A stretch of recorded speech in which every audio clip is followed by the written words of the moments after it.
I'm Jess, I'm the Women's Officer here at the Union. Firstly, I'd like to thank the cast and everyone involved with putting on the performance. It's been really good fun.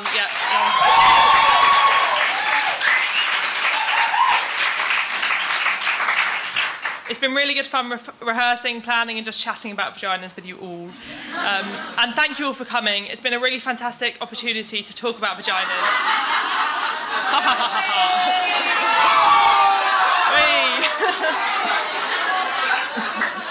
It's been a really fantastic opportunity to talk about and think about vaginas.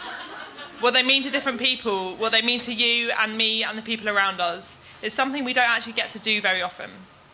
Throughout the Vagina Monologues, there's a recurring theme of the vagina as a tool of empowerment and its connection with our emotions.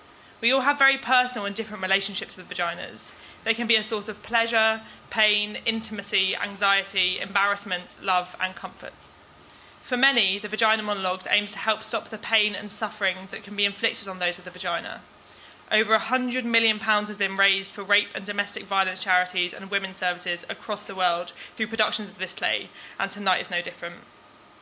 Unfortunately, we are in an era of austerity, and Manchester, the home of the country's first sexual assault referral centre, is being hit particularly hard.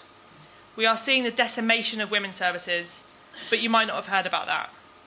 You might not know that the frontline services that women in this city rely on that save their lives are being closed down and downsized, that these services are oversubscribed and desperately underfunded, that St Mary's is the only sexual assault referral centre for the whole of Greater Manchester and Cheshire, serving over 3 million people, while 1 in 5 women aged between 16 and 59 experience sexual violence, that there's a 6-month waiting list for counselling at Manchester Rape Crisis Centre at the moment, that Manchester Women's Aid is facing up to 40% cuts when a 20% reduction would mean that refuges would have to shut. That services are being privatised, and already elsewhere in the country, private services like G4S are being brought in, putting cost efficiency over and above the needs of survivors. In some centres, survivors now have to pay to keep evidence stored after a certain amount of time if they wish to keep it for possible prosecutions if and when they feel ready. You tend to only find out about these things when you need them, when your friends need them, when you already know how vital they are, and when you know the implications on people when they're not there. This year has been a really difficult one for the student community in Manchester. You would have seen a number of high-profile violent rapes all over the media, but there are countless rapes and sexual assaults that have never made the headlines. They've made many of us feel unsafe in our own communities and question exactly what we can do to tackle such pervasive, continuous and earth-shattering things happening to the people we know and the ones we don't. This question is huge. It's daunting, it's exhausting, and at times it feels like you're staring into the great abyss. But when you rape, mutilate and terrorise women, you light a fire under one of the strongest forces you can come across. Women will rise, and collectively we have the power to fight, we have the power to challenge, and we have the power to change.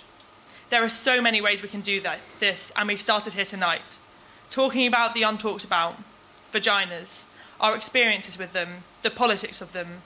We've heard their stories, their moans and their screams.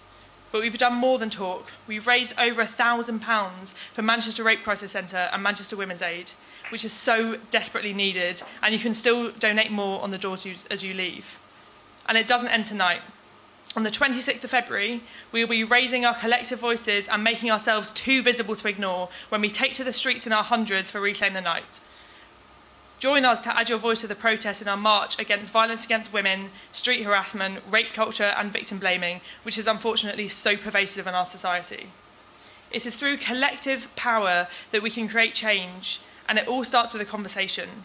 So speak out loud, make these issues visible, talk about the threats to services so they cannot be pulled apart in the dark behind closed doors without great consequences.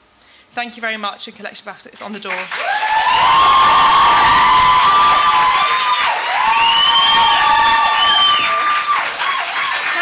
To the stage, please.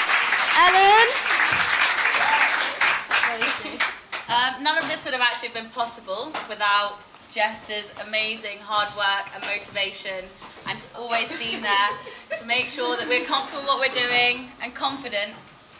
And Ellen for helping it all come together. Where is Ellen? Ellen. You can be Ellen today.